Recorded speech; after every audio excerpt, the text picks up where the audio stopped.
Let me now introduce our guests for this program. This is going to be a very interesting program, a program discussing lots of matters about international affairs, democracy, the state of our world.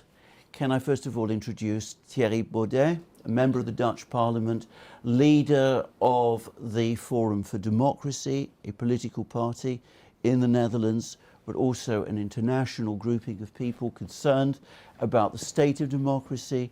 And can I also introduce John Laughland, who is the director, as I understand it.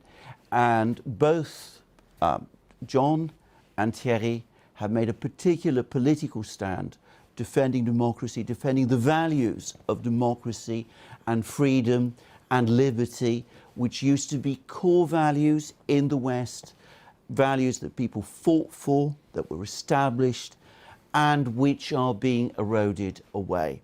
And when I say they've been eroded away, we've had an extraordinary period that we have just been through, in which the whole of Europe, the whole of the West, much of the rest of the world also, was in lockdown.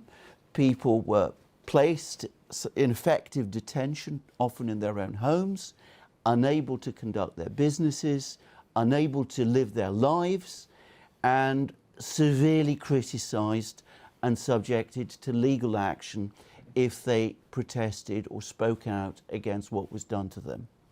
And this is all related to a pandemic. Of course, we've had many pandemics in the past. Nothing like this has ever happened in the modern world before, but it did happen on this occasion. And it happened internationally, and it also took place nationally. It was also enforced by national governments, all without exception, with great rigour. And both John and Thierry, both scholars, I should say, they've written wonderful books on many subjects. They've looked into this subject. They are involved in a political movement, which is the only political movement across the Western world, in effect, that challenged right from the start throughout every aspect of this enormous restriction and denial of liberty.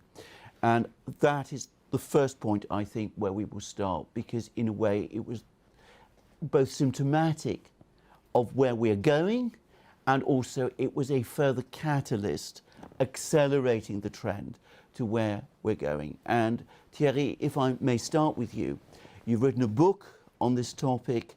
Perhaps you could introduce us, tell us a little bit about the book, and then we can perhaps explore this subject in a little more detail. Thank you. Well, thank you for inviting me and inviting us. It's a real pleasure. I've been a follower and admirer of the Duran for some time, and indeed it's quite exciting to be able to present the book with you today, because it's appearing this August, this summer. The COVID Conspiracy was a #1 bestseller in the Netherlands, so it gained quite some readership, and I really hope that an international readership will also be interested in this story, because what I try to tell is of much greater importance than just the situation in the Netherlands. As you rightly said in your introduction, this was obviously a global phenomenon.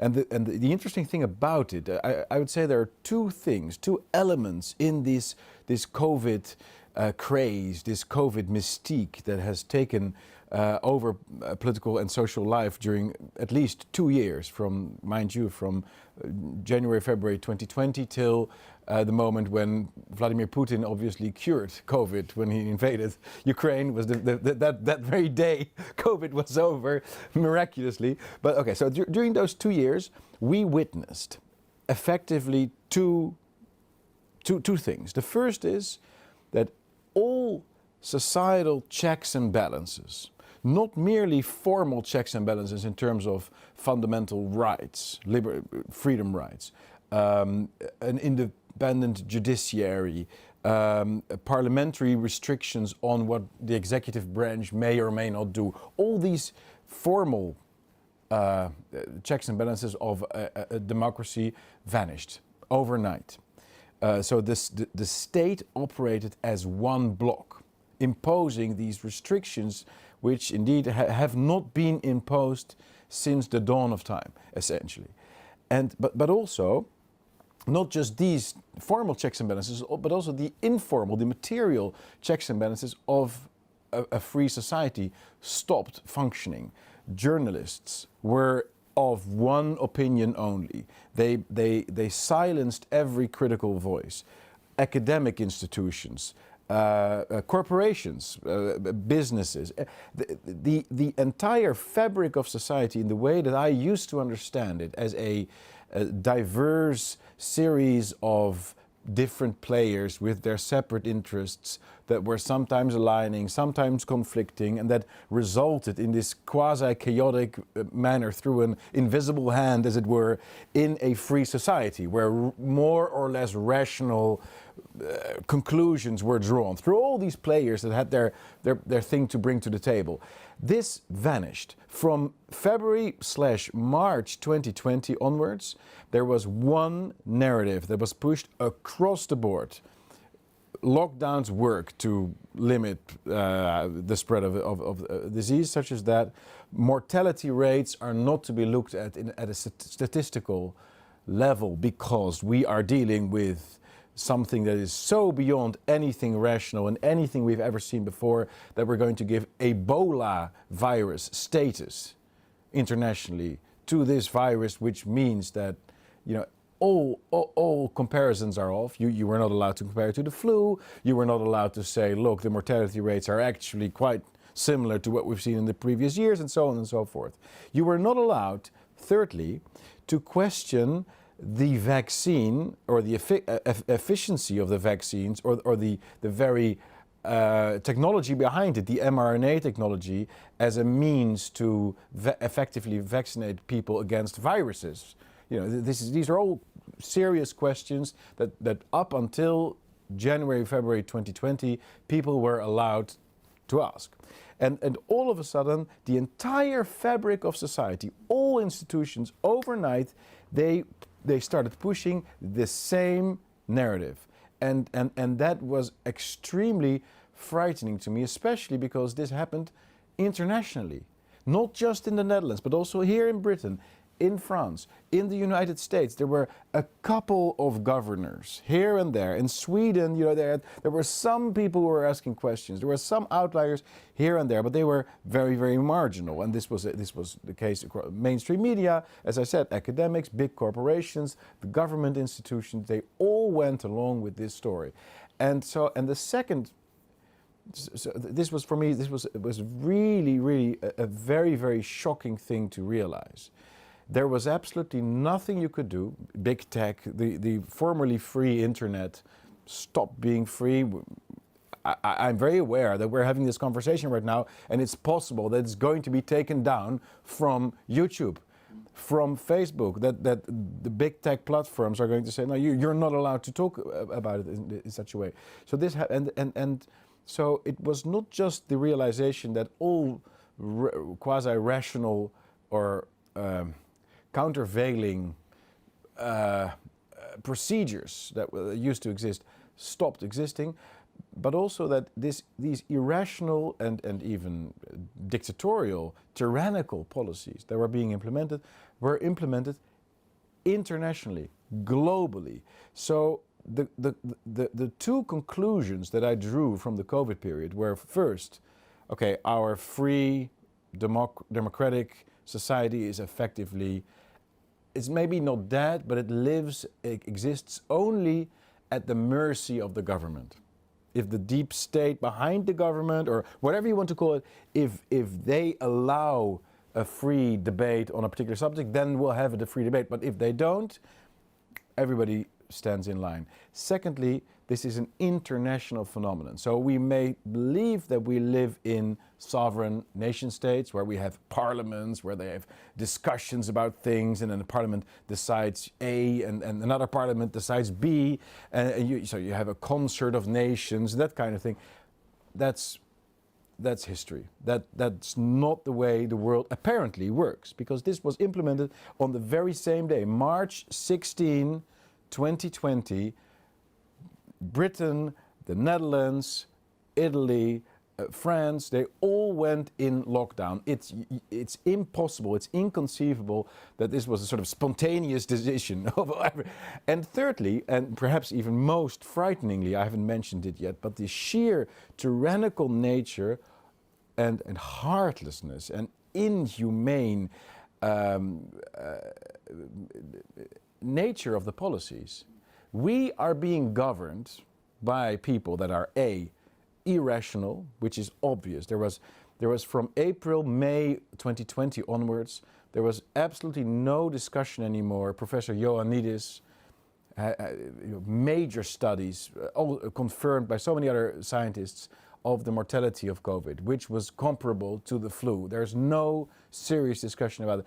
Secondly, lockdowns, they don't work to limit spreading of diseases. There was from May, June onwards, it was the numbers were clear, the statistics were there. It was absolutely unarguable that it was working. Now, so on and so forth. So the irrationality of the decisions being taken, the international nature of these policies, and thirdly, the ability, apparently, of our institutions of authority, the decision makers, those in power, to implement policies that harm people to the extent that it has left elderly people to die alone. It has caused enormous numbers of depression amongst the youth. It has destroyed businesses on a scale that is just, we're still suffering from it, the consequences.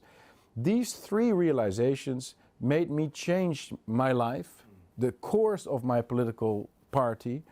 It has changed my understanding of the world fundamentally, and I found myself to be the only elected politician in the Western world, as maybe even in the world, but I'm not that familiar with people in India, for example. There may be other, but I was literally the only one in Europe, in the EU, who opposed not merely, let's say, whether or not we should have a curfew that starts at 9 or 10 o'clock, or whether or not we should have social distancing of 90 centimeters or 1 meter 50, or whether or not we should mandate the vaccines or merely make them freely available if you choose so. No, but I fundamentally attack the very idea that governments may impose lockdowns in the first place. This to me is just beyond the license of governments, beyond the rights that governments have. And I attacked the mortality rates. I criticized the idea that it's equal to Ebola virus and so on. And I was literally the only one. So I felt, and I had huge, obviously a huge number of attacks. My party was the largest party in the polls. We had just topped the polls. We had won the Senate elections. I was on track to become a member of the Dutch government. I was, we were having drinks with former ministers. The former leader of the currently governing party had dinner with me, and he ordered a nice bottle of French white Burgundy. And he said, you can have any position you want. That was the energy I was in. And all of a sudden, I found myself to be the number one enemy of the state, the number one outcast in politics. And I felt I had to write this book to tell my story, because I think I may have been the only one to stand up, but I'm absolutely confident that a lot of people across the world have felt the same things that I have felt, have thought the same thoughts that I have felt. And this story tells the story of how this cartel behind the scenes is able effectively to push people into acquiescing in the dominant narrative. People are very afraid to speak out because they don't want to lose their job. They don't want to lose their friends. They don't want to become an outcast. They don't want to lose access to all the benefits that you get when you are a nice, jolly old part of the game, part of the party, part of the crew.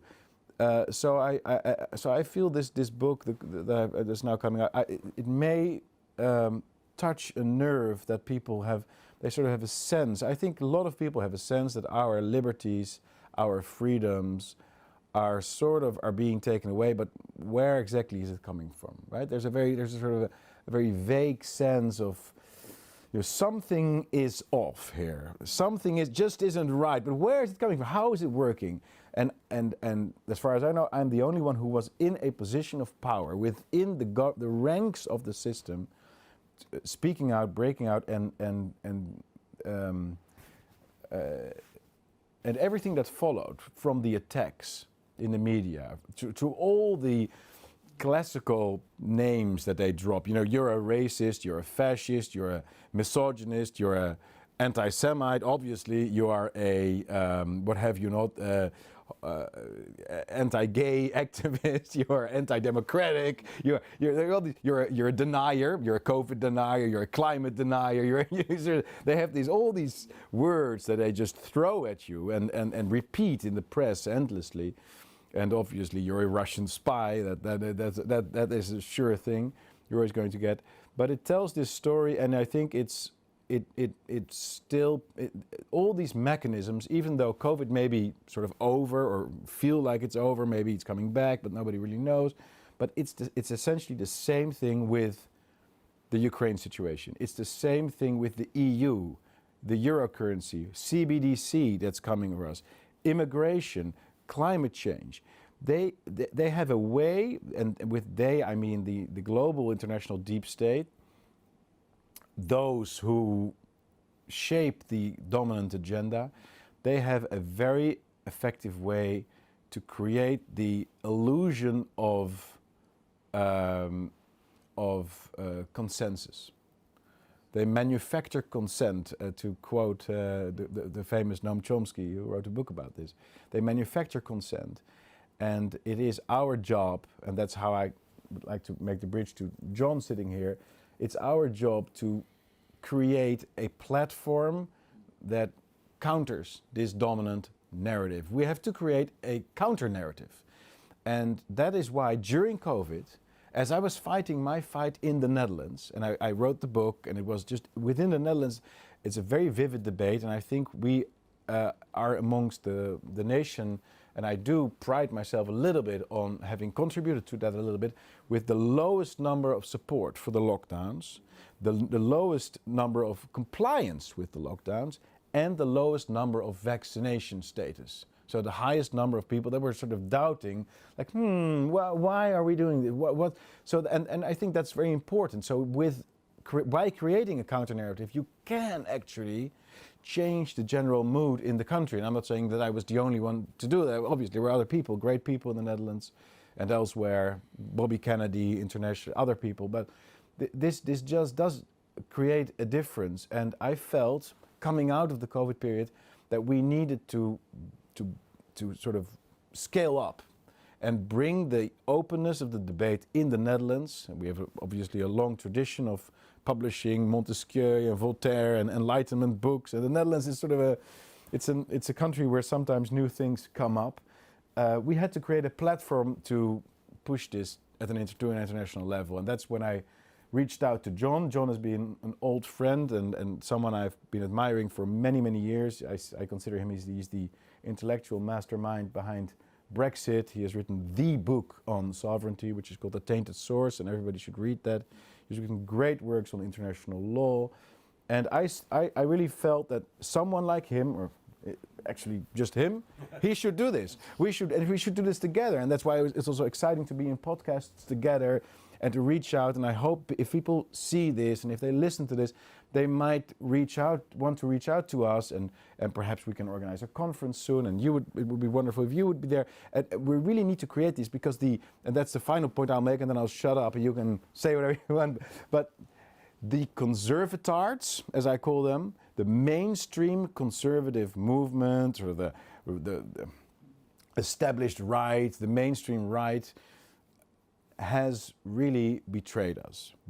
It's clear now that this is the place where we both come from. We come from a sort of mainstream conservative right, and I know you come from a different place, and that's why it's so exciting that people like us are now sort of having a conversation. We're like, oh, hey, we agree on this, we agree on that. That's very interesting.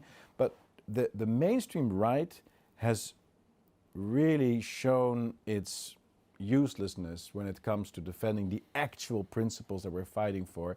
So what we need to do is create something new, create a new movement. And the term that I've sort of come up with is the Global Anti-Globalist Alliance. That's the sort of that's the line along which I'm thinking, and that includes obviously defense of sovereignty, but also of national currency. Therefore, it's an opposition against CBDC, now, and so on and so forth. So these are just the grand contours of where I am and how all of this came about. And can I say there's a lot of all of that is in the book, but also other things. And I mean things like, for example, then if I can come to you, John, the collapse of law. Because what has happened, what Thierry is describing, would not be possible without the collapse of law. And the collapse of law has been underway for some time. Now, I used to work in the Royal Court of Justice in London. I was right at the heart of the legal system. I used to work with judges, High Court judges, people who it would have been inconceivable to me once upon a time that they would be parties to this sort of thing. And yet they were. They let it happen. They're letting lots of other things happen too. With every day that passes, I see decisions coming out of courts which, as legal decisions, I generally, truly do not understand. And in my opinion, it started again through quasi-international courts, as they're called. I remember reading many years ago a book that you wrote about the trial of Slobodan Milosevic. Yeah. And you discussed there the whole way in which the Hague Tribunal that was looking into war crimes in Yugoslavia, it was set up in a very strange way. It was changing precedents all the time. It was throwing out safeguards all the time. I know some of the people who are working in those kind of international courts, tribunals. I've had arguments with them. And what is frightening to me is how the culture that started there in those very international institutions, and this is where we're going to come to the topic of sovereignty and the disappearance of sovereignty. Those international institutions, the culture that developed out of those international courts has now worked its way through into the national legal systems. And, well, do you want to discuss that's this? exactly what I wrote about. Yes. When I wrote about the Milosevic trial and the Hague Tribunal and the other international, the growth of international criminal law, my specific warning was that these bad practices would indeed percolate down, and so it has proved. These tribunals are a disgrace. They violate all the principles of due process, above all, of course, the principle of the presumption of innocence, but many other rules besides. And I could see it coming, and so it has proved. And what you say about the judiciary is very interesting. My own uncle was a High Court judge, and he made his name defending, you may remember, a man called Clive Ponting, the thing with Michael Heseltine, the Falklands War, the SS Belgrano, and so on. That was a generation or two ago when judges stood up against the government, rather as journalists used to. Whereas now, as we know, for the last few decades, it's exactly the opposite. Journalists, and now also the legal profession, regard themselves as the guard dogs of government.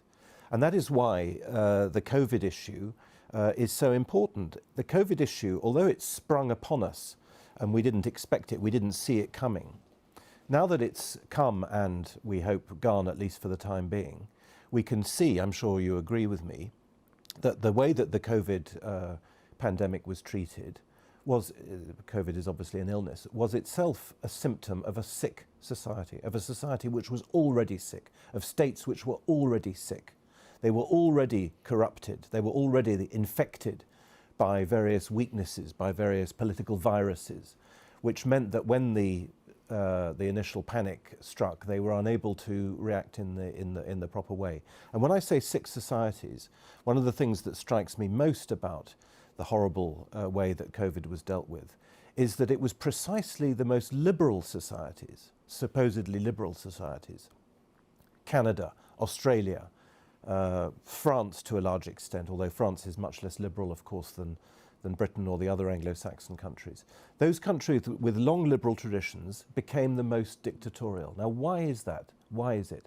In my view, it is because those societies, those liberal societies with their post-national, post-historical, post-Christian, post-modern ethic, have created entirely dislocated societies. People don't know where they're from, they don't know whether they're a man or a woman, they don't know, they have no sense of history, they have no sense of rootedness. And it's precisely in that sense of unrootedness or deracination that people coalesce around, or rather against, a scapegoat. And that is, of course, what we saw in COVID. People were scapegoated if they were anti-vax or whatever. In other words, the virulence of the reaction was itself, as I say, a symptom of societies which had already become sick through liberalism. And Thierry has entitled his book The COVID Conspiracy. So that's a radical title, and it's a provocative one. But what you've just said, Thierry, about the narrative, you said there was only one narrative.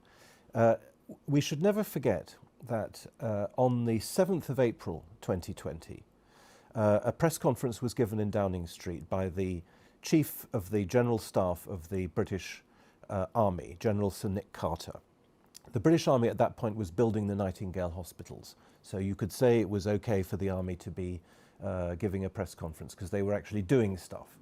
But in his press conference, he mentioned not just the hospitals they were building, which, by the way, were never used, but also the important work that the 77 Brigade was doing in countering COVID disinformation. 77 Brigade is a PSYOPs unit, psychological operations unit within the British Army, and its role was to control the narrative, all right? The 7th of April 2020, there was no counter-narrative yet on the 7th of April 2020, because the few little glimmers of resistance in this country had not even started. If I'm not mistaken, the Daily Sceptic, Toby Young's website, was created, I think, on the 5th or 6th of April. It had hardly got going. In other words, they went straight for the jugular. They already knew that at a time when most people were probably quite frightened and were probably happy to go along with lockdowns, they already knew that their goal was to control the narrative. And that has now become the primary action of Western societies, is controlling the narrative. And we recently had in the Netherlands, in May, at the end of May, the Dutch intelligence services published a report suggesting criteria for forbidding political parties, for closing down political parties.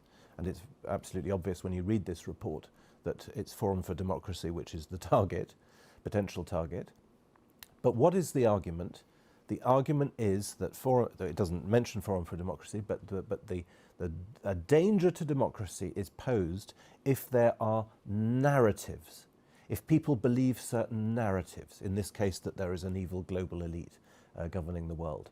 So the idea is now taken root in many countries, including in, above all, I would say, in intelligence services, that narratives pose a danger to the state. Which is an astonishing development. It is an extraordinary state of mind, because a few things to say about narratives, because of course the people who promote narratives are the very people who are imposing and enforcing all of these things. They're the people who don't want to discuss facts. Yes. Because we're talking about narratives, we're talking about debate, we're talking about discussion, but they don't want discussion. On the contrary, they want to impose narratives, because what Thierry was describing in his book is in effect a narrative. It was a narrative that was enforced upon people about COVID, and everybody had to go along with that particular narrative. It's people who were challenging the narrative who are the people that you go against. So it's, again, an extraordinary twist. You turn it round, you talk about other people coming up with narratives, when in fact what you're doing is enforcing a narrative of your own. It is a most sinister development, a profoundly totalitarian one. profoundly totalitarian. The other thing is, and this is again very symptomatic of totalitarian thinking, is the use of science, or at least what is called science. Quasi-science. The abuse of yeah. science. Remember how scientific Marxism was used to implement Soviet policies, because it's the same thing. Absolutely. So you say this is a scientific position, therefore anybody who challenges this position is by definition irrational, is not in tune with modern realities, cannot argue with experts, cannot debate with experts, because you're not yourself an expert, and you must always follow the expert view. And again, coming back to what you just said, Thierry, that's actually a Soviet position, and the Soviets were very much taking that line. Yeah. It's been going on for quite some time. I did my PhD on sovereignty, and I was writing a lot about the implementation of the euro currency. And the interesting thing was that when I was starting to debate this subject, and this was in between 2006 and let's say 2016. Those 10 years I was doing all kinds of journalistic work. I was working at a newspaper as a newspaper editor and a television program editor. And the interesting thing was that whenever, this was during the financial crisis, so people were talking about, is the euro a very good idea? You know, what should we do with the inflation rates and so on and so forth, interest rates? It was very, very difficult to find renowned economists who would speak out against the euro. So what happened was that the entire journalistic class, which was, I would say, semi-literate. The people that I encountered at newspapers, they were semi-literate. So they had sort of, they got a sort of a bachelor's degree somewhere, and then they started working here and there, but they weren't actually familiar with rigorous academic work. They weren't academics themselves. They were sort of, so they had this huge feeling of authority for a professor, university professor. It was like, so if there was no renowned university professor who would speak out against the euro currency, in their mind they would conclude this is a consensus subject. That this was literally, this is the way the brain of these people functioned. And then, you know, someone of with a renowned name, like a Harvard professor, would say, you know, I question the euro, whatever. And that would really be a game changer for these journalists that I worked with.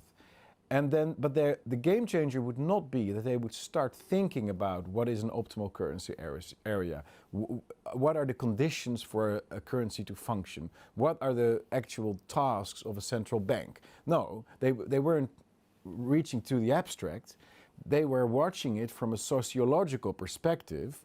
And like, oh, someone of authority is taking a different position. Well, maybe the debate will shift. Rather like you would watch a sports game without understanding the actual rules of the game. You would see one team advancing and then another team advancing, and you could sort of describe it without saying this team is right or that team is right. No, it's just it's a sociological process. And that is how now with the climate change, the same thing is happening. There's this IPCC, which is a fraudulent organization, which is set up specifically to monitor man-made, the impact of man on the climate. It's not there to research the climate. It's there to pick out those studies that say something about the influence of man on the climate. And then they have all these corrupt means of filtering out dissenting scientists, papers that have different finds, besides the very thing that they're doing, which is projecting things into the future, which by definition is not falsifiable, therefore doesn't meet the fundamental principle of scientific research. But the effect is that journalists, they get these papers, 3,000 page long. There's no single journalist in the entire world who is going to read it, let alone understand what is actually being said in these studies. But they get this report, and they write, like, there's huge report which says, and then in the executive summary it says something, And that is how the science is used, or the quasi-science. With the vaccines, it's the same thing. So I was questioning the Dutch Minister of Healthcare every week during these 2-year COVID months, the 2 years. And there is absolutely, there's no question that he had no clue whatsoever what mRNA is, what a spike protein is. There was no way that he understood this, anything about it. Or what the difference is within your immune system regarding naturally survived infection or vaccine-induced immune response. There was absolutely no way. So I was reading all these papers. I was actually studying the matter because I thought immunology is a very interesting subject. But a minister, apart from the fact that these people generally don't have the kind of brain that allows them to understand these complex issues, but also they don't have the time. They don't have the time. They have meetings all day, journalists, civil servants standing around them, and that explains in part the sheepish willingness of national governments to just go along with an internationally created narrative. Pfizer and obviously the CIA and Moderna, when CIA and Moderna are obviously very, very linked. All these organizations have hundreds of people creating very complicated executive statements, and they go out to ministers, and the ministers are like, oh, well, I trust the experts. And that's how democracies die. That's how public debate dies. And it's happening right in front of our eyes. And the reference, as you say exactly, the reference to science is one of the most stifling and destructive and dangerous things there are. Because people are like, oh, if it's proven, you know, who am I to? But obviously it's never proven. That's not the way science works. It is in fact sinister because, of course, the nature of science, if you know anything at all about the history of science as it developed from the 16th century onwards, is that it thrived on debate. And in fact, debate did not happen to any extent over the COVID crisis, over the so-called climate crisis, over any of these crises, because a scientist today who goes against the scientific orthodoxy, the scientific narrative, if you like, takes on enormous risks.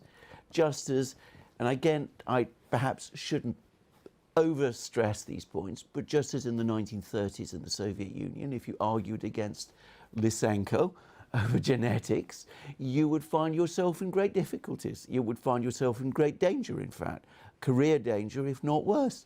So it's, again, an imposition, ultimately, of a totalitarian concept on science. You're no longer using science as a mechanism of inquiry. You're using science as a mechanism of control. You control the scientists, and through the scientists, you control the debate, and through the debate, you control people and society, and you also provide arguments, equipment to use to enforce all this narrative through the law. Yeah, I don't think we should be too blue-eyed, as they say in Dutch, in other words, naive about the scientific paradigm that you've referred to, the idea that for centuries scientists were just interested in discussing and exchanging ideas and whatever, and always pursuing the truth. There's always been in science, at least since Francis Bacon at the beginning of the 17th century, a desire on the part of scientists themselves to exert power through science. Francis Bacon wrote in 1605 that the purpose of science was to control nature and to establish man's control over nature. Man would no longer be the victim or the subject of nature, but would instead establish control over it. And if you think about it, throughout history, from that point onwards, and possibly even since before then, literary figures and commentators have been very aware of the dangers of government by scientists. It's in Gulliver's Travels. It's in what's he called, Karl Čapek's book about when robots take over the world. Yes, of course. You know, there are many examples of this. This Brave New World, obviously, Frankenstein. Yes. And I mention that not just as to make an academic digression, but because in the case of COVID, Professor Neil Ferguson gave an interview a year after lockdown to the Times, and he said, "We didn't think lockdowns were possible. And then when we saw what was being done in Wuhan and then in Italy, we realized that it was possible." In other words, this was a scientist taking a political decision. Politics is the art of the possible. He thought it wasn't possible, then he realized it was possible, and so he went for it. With all the, I would say, cruelty that accrues to a scientist like him. Because, as it happens, Ferguson is not a medic. He doesn't have any expertise in medicine at all. He's not a doctor. He never cured people. He's a theoretical physicist and statistician who is predisposed, as are many other scientists, to regard, and including economists, to regard society as a machine, Yes. and not as an organism. Absolutely. That is absolutely correct. Now, John, John, you talked about Thierry's book. You said the word conspiracy is a powerful one. Yeah. And it is. And I'm going to make here an observation based from personal experience, legal experience, because the way some people talk about conspiracies is they give the impression that there are never things like conspiracies. Now, any lawyer who's worked in the legal system knows that conspiracies exist. Yeah. They Indeed. also know something else, which is that if everybody in a certain type of situation, say in a case, if everybody in the case is saying exactly the same thing, that is, and I again speak from experience here, that is an almost definite clue that you are dealing with some kind of conspiracy. Because people do not always automatically say the same thing, even when they are predisposed to agree with each other, unless there's some sort of something going on. There will always be differences, there will always be nuances, there will always be disagreements, there will be dissonances. I'm sure you've all seen, you will know the famous Japanese film about, you know, the murder in which everybody sees it from a different angle, but they're all describing essentially the same event. If you actually analyze it, they're describing the same event. But if everybody says the same thing, that is usually a sign of conspiracy. And I have to say that it's becoming very difficult, even for somebody as generally skeptical as I like to believe myself to be, to avoid the evidence, the mounting evidence, that we are seeing concerted moves at some level. And we come back to the point that both of you are making about sovereignties. Because if you are doing away with sovereignty, you're doing away with that fundamental mechanism of control which has existed within the only functioning systems that we've ever had that have led to democracies, which are nation states. If things operate globally, internationally, as they have for COVID, climate change, whatever, the Ukraine war, we'll come to that, then you're dealing with unaccountable people. And when you have dealing with unaccountable people, you can't control them. And that, in effect, fosters a culture where, in my opinion, conspiracies can happen and can seep their way down. What are your thoughts about this? If I may briefly jump in there, I think you're absolutely right. Lawyers and the law deals with different companies that make plans. We know from world history that people are inclined to all kinds of evil things and include willing to lie for it, willing to conspire to achieve their several goals.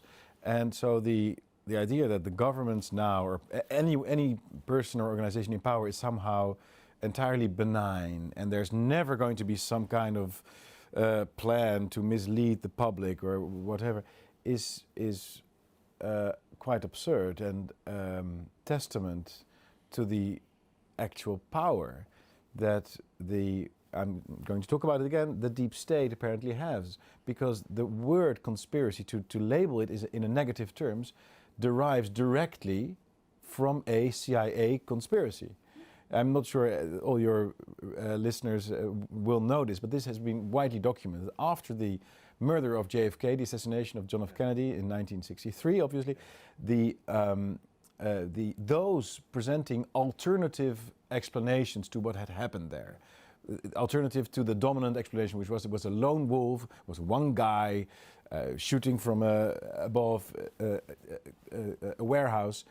Everyone who had different experiences or theories about what might have happened was deemed a conspiracy theorist, and it was a very negative term, and you were effectively a lunatic, you were crazy, you were not to be taken seriously, and on with it. And so it has been revealed, with documents and everything included, that this was a deliberate operation, a PSYOP as it's called, a psychological, sociological operation by the CIA to re-establish faith in the government institutions, in the Secret Service, in the system, as it were. So we are effectively dealing with some, and that's also why I wanted this word in the book, because it's a defiance. It's an act of defiance to use this word against the dominant narrative. There we have it again.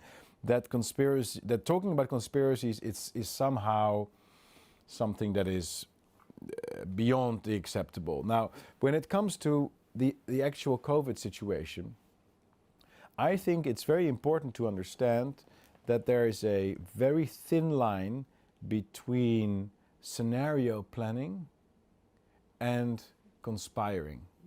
And I would like to elaborate a little bit on this point, because I'm not sure how often people make this distinction. It's very subtle, and it might even be that scenario planning turns into conspirating, and vice versa, in a sort of 50 shades of grey, gradual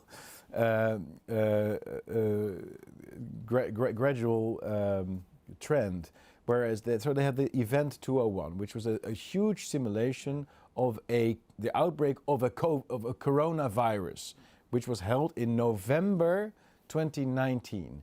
It was organized by the Bill and Melinda Gates Foundation, by several government agencies, including the CIA, which was present. The CIA had a high representative present at that event. It was a physical event held at the Johns Hopkins University in the United States. And they simulated what would happen if a global coronavirus would break out. And they came up with all the conclusions, like lockdowns, face masks, vaccines, censoring different opinions, that were then implemented half a year ago. Now, is that a coincidence? We may not know, but we don't know for sure. But it's the fact that such scenarios are being planned is already, as it were, putting an implicit conspiracy in place, you might say, to get governments, to get businesses aligned when such an event would happen. And there have been about 10 such simulation events. Clade X is another one, Crimson Contagion. They've been held throughout the years, 3-4 times a year for several years. But we also have simulations now being held, or have been held, on what would happen if, let's say, a war breaks out in Ukraine. And so there you can see there are all these training events where government officials and journalists and businesses are being told how to respond in the event of. And out of 10 possible scenarios and possible events, one may materialize. Let's say coronavirus, or another one may materialize. Let's say war in Ukraine, right? Those are two. And then the other 8 may not materialize at all, like an alien invasion, whatever. There are all these scenarios that a hack attack, a complete destruction of the internet. They have all these scenario planning, and then they make a guidebook with principles and protocols. If you plan organize 10 or 15 of these scenarios, you can always say, look, it's not a conspiracy, because we also have made scenarios for things that have never actually occurred. But still, you are moving into the direction of a world where everything is centrally controlled, and that is why I think it is entirely legitimate to talk about conspiracy, because this is the realization. What we've seen during COVID was the realization of a conscious plan that was discussed and developed within a very small group of people that have held most of the crucial parts of the information hidden from the public, and that worked its way through to all the governments that sometimes knowingly, sometimes unknowingly implemented the ideas. And there's a larger trend looming behind that, which is the trend that Tocqueville warned against in the early 19th century. We are moving in the direction of soft despotism, bureaucratic despotism. And all these events, so I mentioned that there's like 10 events, the breakdown of the internet, 10 scenarios they're planning, the outbreak of a virus, a war somewhere, this and that, alien invasion. They have all these scenarios, and they continue to create them and work out how to respond. But the result of all these events is always the same. The outcome is always the same. More centralization, less freedom of speech, less checks and balances in society, a weaker middle class, public-private partnerships, which means multinational corporations and supranational organizations fusing into a sort of corporatism that we see in the World Economic Forum, that we see within the European Union, that we see in all these international organizations that are not accountable. They give permissions and licenses to huge corporations that then can reap the benefits. But if things go wrong, they're going to be bailed out by taxpayers. And the politicians that have given these corporations these huge markets effectively, and often legal immunity, as in the case of Pfizer, Moderna and so on, these politicians will probably after a few years get a job as a lobbyist for these organizations. So they will also get a piece of the cake. We see the same thing with the military-industrial complex. It's exactly the same thing. The politicians that have started wars will then become lobbyists for the war machine, or come from a board of directors position from Lockheed Martin, for example, and so on.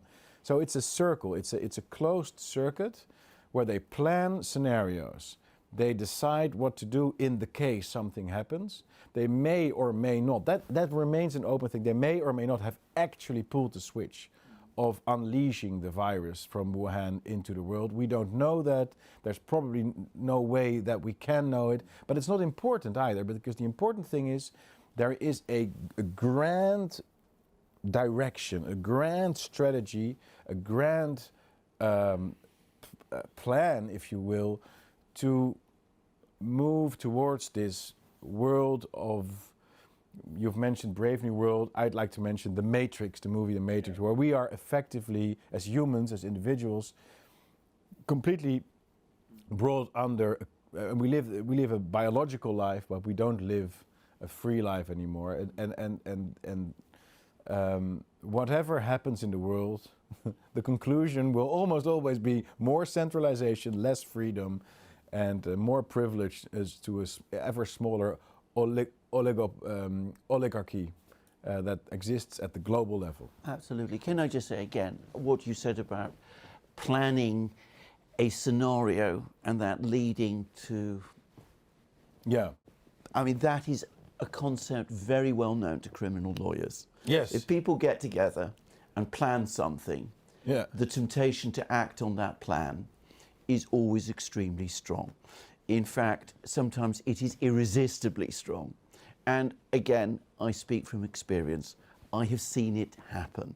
I've seen scenarios where precisely that thing took place. So there's nothing surprising about that. That shouldn't even be controversial. But it's also, I am a very unparticular, atypical politician. Normally, somebody goes into politics because they are interested in power. Yeah. I went into politics because I was interested in truth. Yeah. And that is a very odd thing for them. They are not in my colleagues, the people I meet in politics. I've hardly ever encountered a politician who was interested in what is actually going on in these situations. No, they're interested in how to use a certain situation to further their position, right? That is their activity. That's what they get energy from. And then they have a dinner with the French ambassador in the evening, and then they go to a press conference. That is what excites them. That is their human motivation. And so it's not very hard to see, and for anyone, so if you unleash a certain situation, their response is always going to be, what can we do to step in and, how can we make rules? Can we make new laws? Can we take money from these people and put it there? And that is the nature of at least democratic politics. Can I just say, because of course I come from a political background, my aunt was a very prominent politician in Greece. She was a cabinet minister, she was Minister of Culture. And what you say is absolutely true. And a politician who is interested in truth is going to be very, very unsettling indeed for other politicians. I can say that with absolutely definitely. But again, politicians are people who in the West, we sort of came to know how to control, because we had a kind of democratic politics in the past, and it came from below.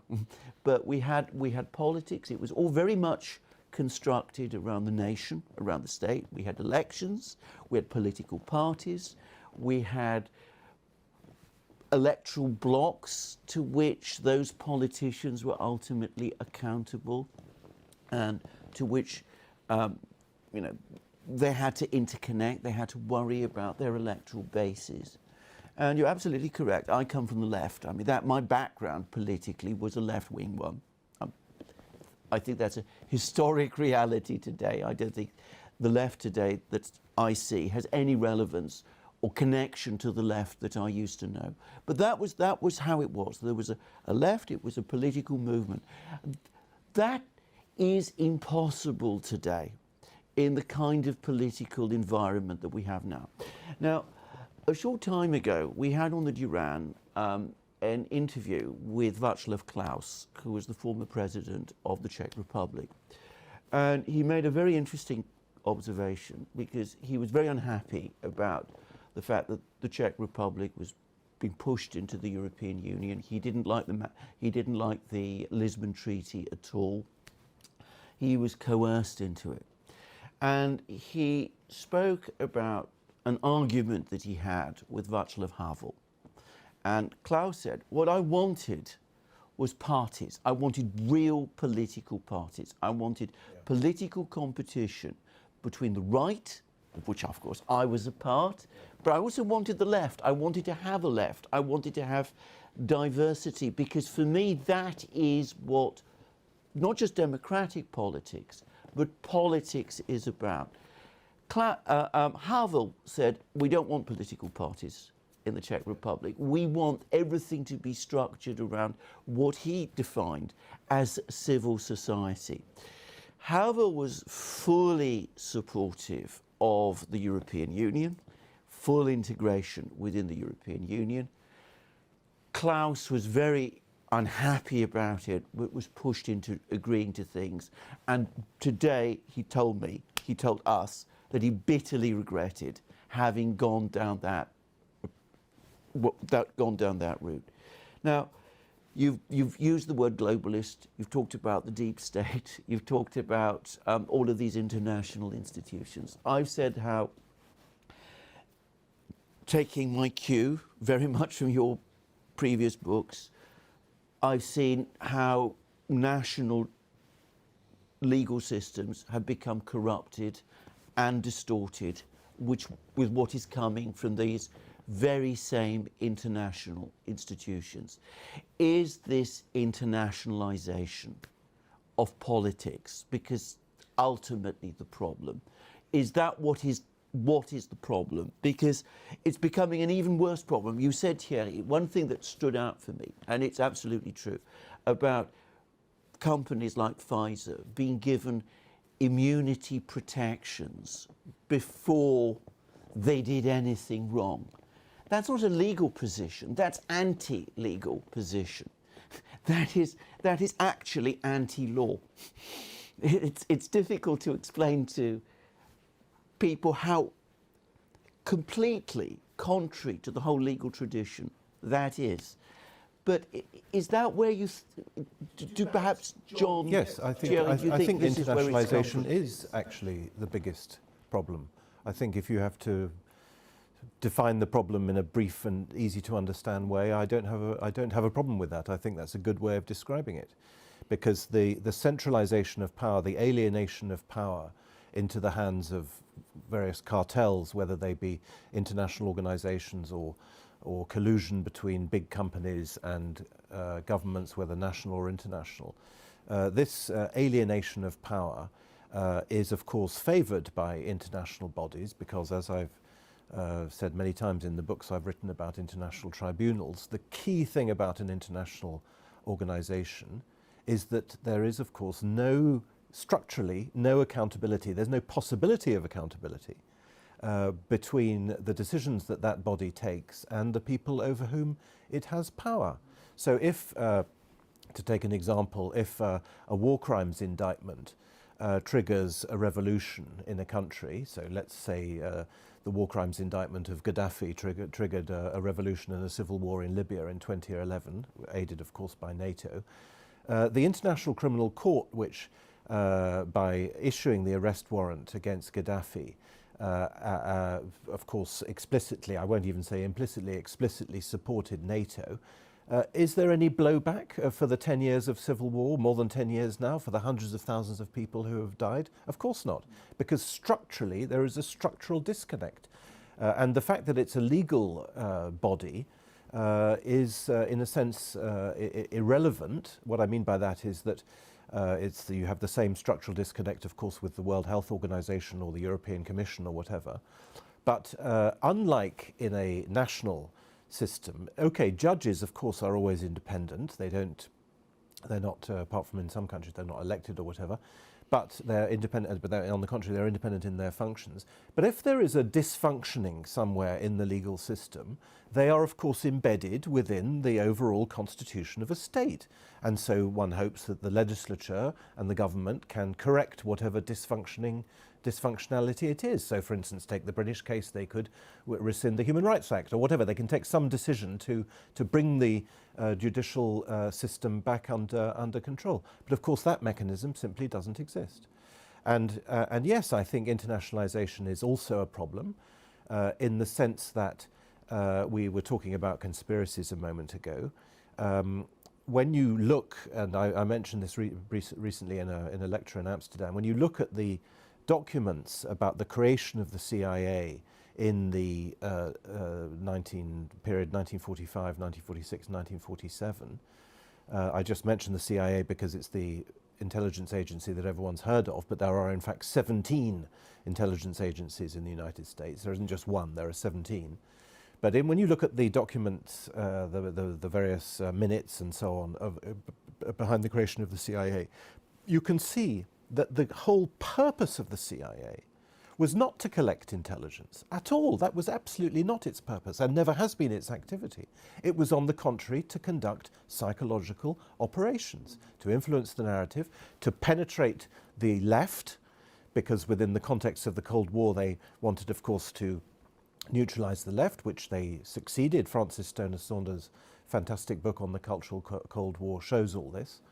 And of course, it was masquerading, the CIA, like the other intelligence agencies, as something directed to abroad.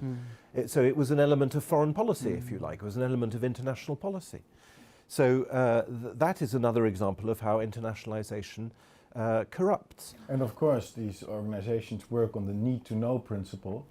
So if the President of the United States says, we would like to see then the CIA responds, sorry, Mr. President, you don't have need to know. That's right. And nobody controls them. There's That's right. absolutely no control over their powers. And incrementally over the decades, because we began our conversation about COVID, but prior to COVID, for I would say at least 2 decades prior to COVID, so let's say from the 2000s onwards, probably from the 1990s onwards, there had been, I would say, for several decades, there had been no more disagreement about foreign policy. It started in foreign policy.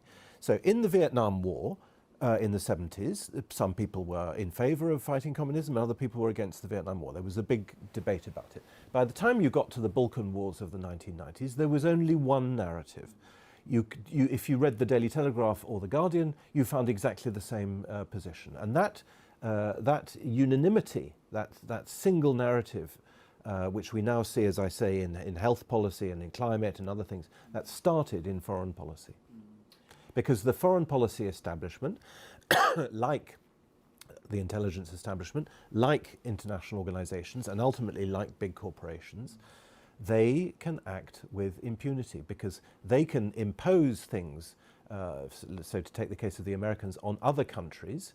Let's take the example of wokeism, which actually does not work so well at all in the United States because there's lots of opposition to abortion and other progressive policies. But the foreign policy establishment has free rein abroad because there's no structural accountability. Absolutely. Can I just say what you said about the CIA not being good at intelligence or even interested in it, It's not interested. gathering information? That's been confirmed to me by former members of the CIA. Yes. They're not good at that. They're It's not in the even documents. It's in the interested in it. documents. And Thierry, I know that you're interested in cultural matters. CIA has been very heavily involved in questions of culture. And for example, in the 50s and 60s, they promoted musical modernism, atonal Jackson music, Pollock. all that kind of thing. And it's always interesting which direction they have been pushing us towards. Yeah, the CIA fought the Cold War not in the name of traditional society, but in the name of modernism. The West was going to be more modern, more progressive than the Soviet Union. That was the narrative, and now we're stuck with a society that is deeply infected by what I tend to call cultural Marxism. So you had economic Marxism behind the Iron Curtain, obviously, but you had cultural Marxism, which penetrated the CIA through the Frankfurt School. This is also well documented. The thinkers of the Frankfurt School that created the cultural Marxism, which believed ultimately that if Europe wouldn't do away with the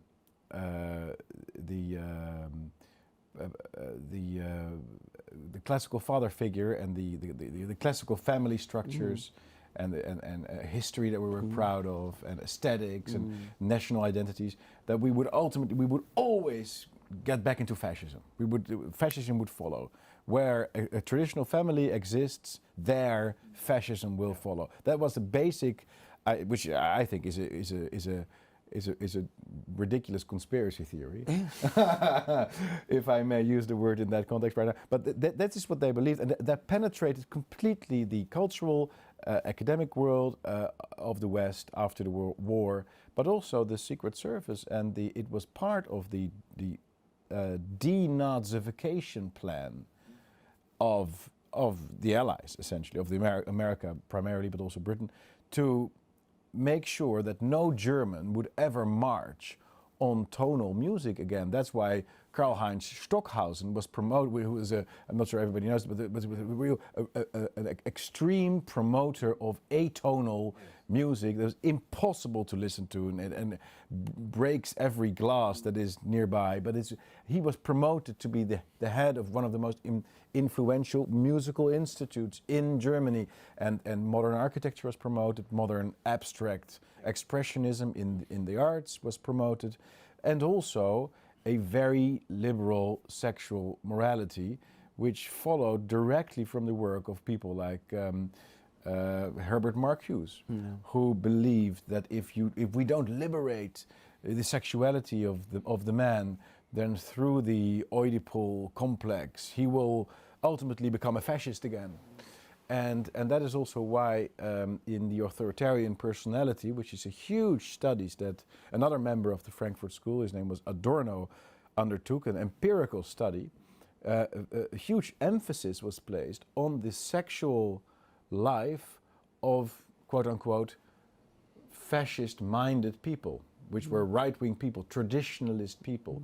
And it was stated, it was claimed, I think this is all pseudoscience, it's quasi. This is a typical example. The Frankfurt School is a typical example of a thesis that is proof of its own value. It's a circular argument they're presenting, but they stated that these traditionalist people, right-wing people, people that were more conservative in their ideas, had more conservative sexual morality, and therefore that it was likely that they would be more susceptible to fascist behavior, and they developed this test, which is the F scale. Anyone can Google this. You can do it online. You can do the F scale test, and have all these questions being posed to you, and then the solution was to make America and the West less susceptible to fascism, whatever it may be. It's never defined. They never define fascism. They just refer to it as the worst, and we all know what it is. But it's a very difficult question. How to define fascism? What really happened during the Second World War in terms of ideological clashes? And wouldn't you say that the essence of fascism is really corporatism, which is public-private partnerships? Hey, that is interesting. Wow. I mean, these are all very interesting, relevant discussions, but none of that ever interested the Frankfurt School. They had just set their mind on destroying the traditional family and the traditional sexual boundaries of European life by promoting sexual, how do you say this, diversions in English, is that the word? Anyway, like LGBTQI+, that is an intrinsic part of the philosophy of denazification of Europe, which still haunts the mind of Europeans and conservators. You only have to use the word anti-Semitism. Everybody's so afraid. Racism. It doesn't have to have any relation to the actual ideas of the person. If someone says, I think maybe we should reconsider immigration. Oh, racist. Oh, no. And it's a way to scare people into obedience. Again, it's been going on for so many decades, and it's hardly being discussed. It's really, I would not be able to name 3 conferences or 3 major publications or television programs or whatever where people are having these kinds of conversations about the state we're in, where it all comes from, how limited our quote-unquote sovereign democracies really are in deciding their policies that they would like to implement through all these international treaties and so on. And again, that is why I think it's so important that we're setting up the forum, this international forum, that you're here, that we can be here with you. And I think we really need to do this a lot more. Absolutely. Can I just say, because of course my aunt was Minister of Culture in Greece. She was of course left-wing, and she was also a populist left-wing person, and interested in working class people in the 80s. And of course I had many conversations with her, and she would say many of the same things that you have just said, from the position of a classical, old-fashioned, left-wing Minister of Culture. What she was worried about, and of course she was interacting all the time with working class people in Piraeus, which is the port in Athens, she said that the kind of culture that is being imposed is dissociating working class people from the dominant culture. And she was extremely worried about this. Her concern was to bring back culture and people together, because she saw that as absolutely fundamental to strengthening democracy and society, and in fact to promoting, to raising up, if you like, working class people. And that was by no means an unusual left-wing position. That was, in fact, in some ways, the classical left-wing position. Yeah. So it's bizarre today to hear all of these views being, said. People From say this who is on the right. on the right. People that call is, it, and just people say that this is fascist to talk in that fashion. Yes, but I keep having it these. sets again the whole thing on its head. And that's why this is such a creative period in time, because I am also realizing that I was working with this label, you're right wing or conservative, and that you're a left wing. Oh, so they're designed to be oppositional. Like I'm a left wing. Oh, I'm a. But now we're seeing the world anew, and we are seeing each other anew. We're having genuine conversations and genuine encounters with each other, and that is really a new thing, I find, and that is a wonderful thing, and probably the thing that they're most afraid of, which is why they are doing everything to suppress the narrative that we're creating. Yeah. They want us to be separate. The same is, by the way, true as much as I oppose immigration and unlimited immigration, open borders. There are these Muslim communities, immigrant communities in, for example, the Netherlands, which country I know best, that are entirely up to speed with all the things that I talk about, I write about. And okay, yes, we have our differences, and yes, I think immigration really is, we have to stop, continue, but they agree with that. They are very aware that continuous immigration is not going to make the country safer and economically more vital and all these things. So once you do away with this distinctive thinking and I'm right, I'm left, I'm a nationalist, or I'm a multicultural, whatever. You are actually forming a real alliance, and I think sometimes in my darkest, most conspiratorial moments, I think that is the thing they're most afraid of, that we are reaching out to each other and making friends and seeing the real issue and the bigger enemies that we have to deal with, and the bigger issues. Absolutely. Shall we talk a bit about foreign policy, because foreign policy is central to this whole thing. We're now in a period of extreme international tension. There's no debate about this. This is completely the same as what we've been hearing about all the other topics. We can't really debate foreign policy. It's very, very dangerous to come out and take a stance against the militarization of our relationships in Europe. We all have to agree with the line that's been taken about Ukraine. We can't talk about the previous history of this crisis in Ukraine. And you can take, any people are at liberty to take different views about it, but it's not acceptable even to talk about this anymore. And what I again find very alarming is that I read things in the Western media about this conflict which are so factually wrong, so completely opposite to things that have actually happened, so entirely delete or ignore actual events that led us up to the point where we are now, that it is impossible that the people who are writing these things are not conscious of the fact that they are suppressing these facts. They must know what they are doing, because in order to suppress them so completely, they must know them. They must know about them before. Can you give an example what you're thinking? Well, the Minsk Agreement. Yeah. I mean, it's a simple the one. I mean, nobody talks about the Minsk Agreement. The history of the Donbass. Nobody, the history of the, or even what it says. But if you read the Financial Times, the Guardian, if you go to the BBC, Minsk Agreement is a topic that is completely not spoken about anymore. Well, I think that this war is being prosecuted also for the reasons connected to the kind of things that we've been talking about.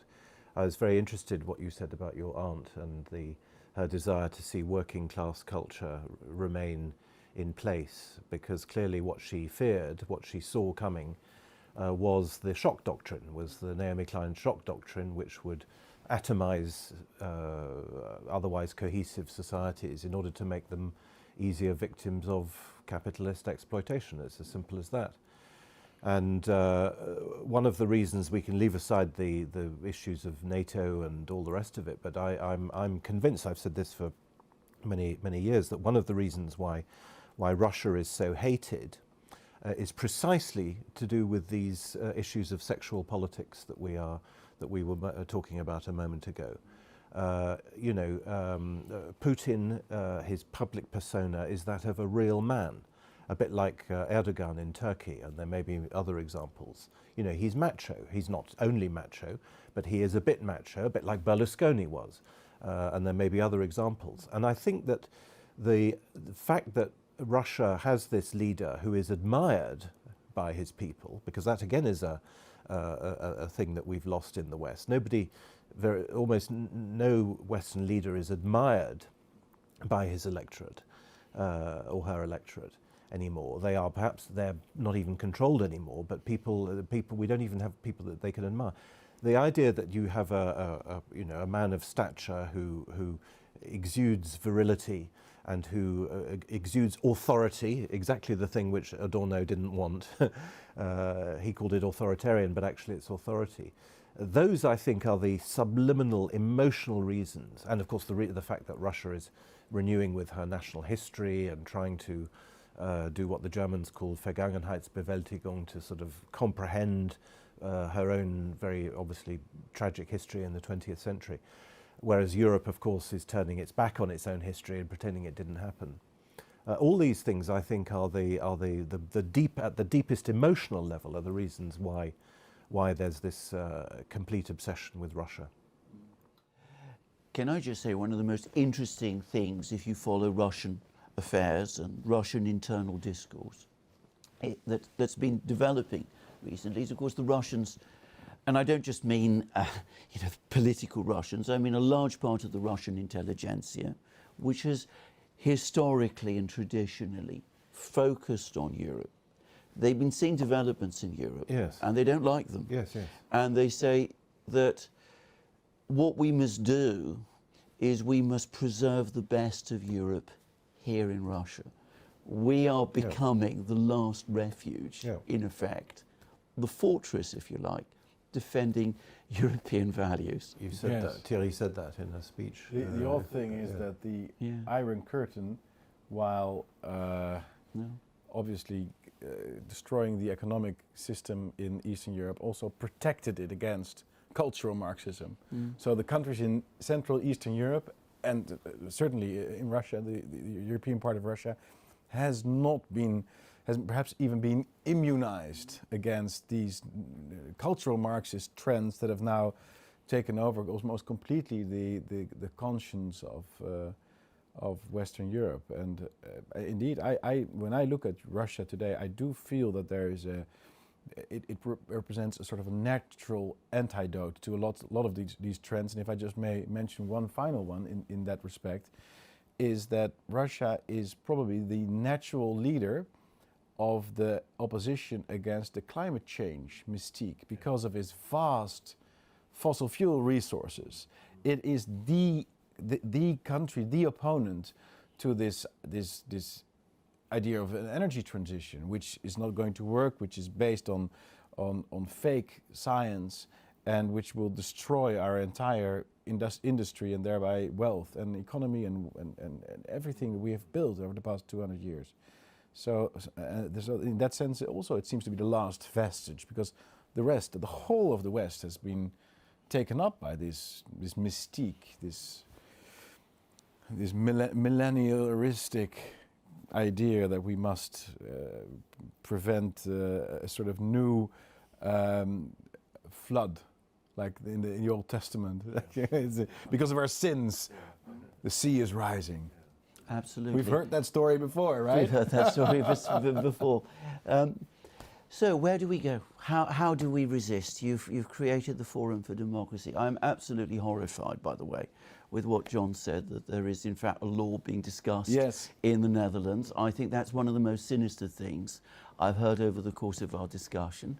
I mean, the Netherlands coming round to even talking about banning political parties, and I'm going to guess that it's not provoked the kind of uproar and anger and protest that No, perhaps that's the it should scariest do. part. That's Yeah. the scariest part. Nobody stands up for you because they're like, well, I'm not that party. So, but then of course they're coming for the other parties, and then there's no one to stand up for you. But so, how do we go about? I think the answer is twofold. Firstly, it is absolutely essential to create platforms such as yours, but perhaps also John and I are going to create more platforms. Perhaps we're going to try to organize at least once a year a big conference where anti-globalist, if I may, just for the time being, perhaps we can work with that term.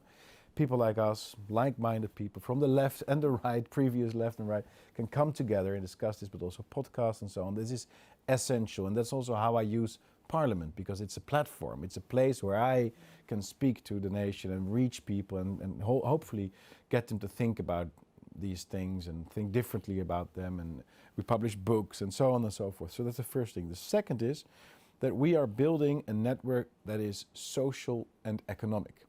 We have launched an app on your iPhone, which is the Forum app, and we're now working on internationalizing it, so making it available, accessible to people from other countries, where you can offer services, you can set up your web shop, you can offer products, you can get your house on like an Airbnb network, you can go on dates. We have a sort of Tinder function, we have a chat function, all these things.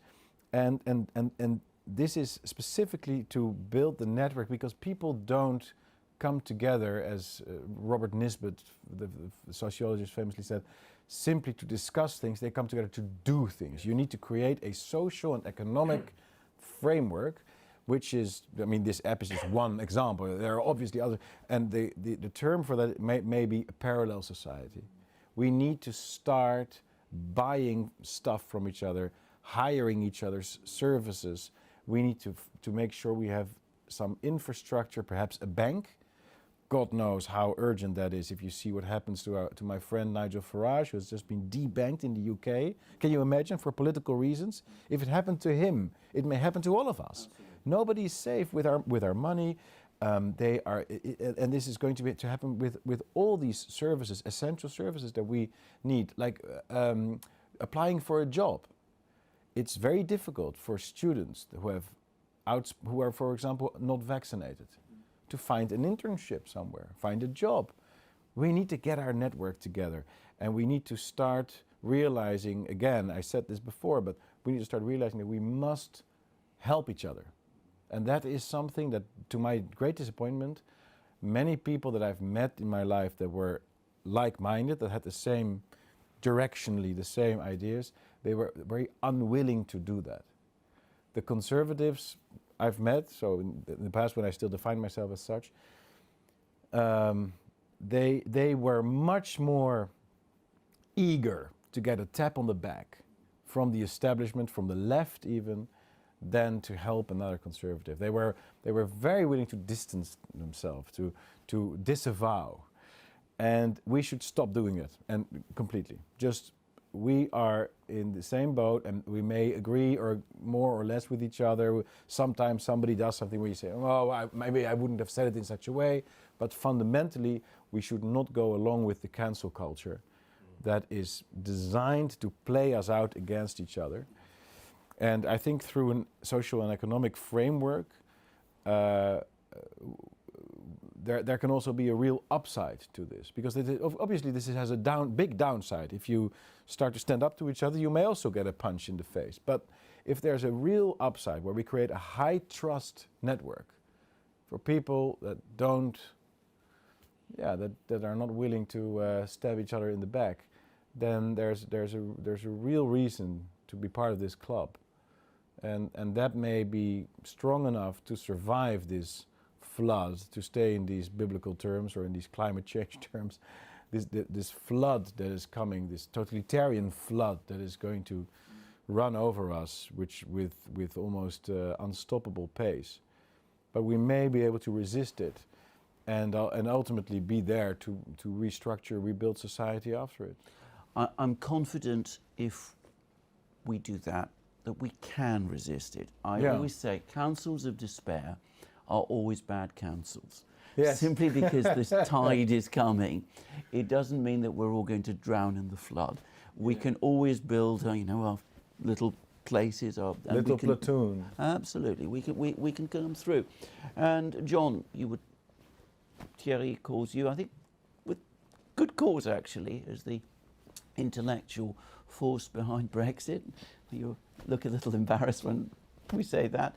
But Brexit, the referendum itself actually, put aside what has happened since, when the establishment basically took it over and what has happened, the referendum itself was a breakthrough. And I think that's a thing which people should not Yes. overlook. Yes. What it showed and what has massively frightened the political class here in Britain is that it exposed to them the truth that the country, a large majority of people in England do not think as the establishment wants them to, and has the agency, the capacity to express itself and make its own decisions. And if you live in Britain, as of course I do, you know that this is having a major impact still in the way in which politics are conducted here. The political class in Britain, in my opinion, has never felt more insecure. And if you want to understand why, go back to what happened in 2016. So given that that is so, there is no cause for despair. There are plenty of people out there who would be anxious to join the kind of movement that you've just described. Thank you. Thank you very much for having us. My pleasure, my great Thank you, pleasure, Alexander. and welcome to the Let's Duran. do it again. Let's definitely do it again. John.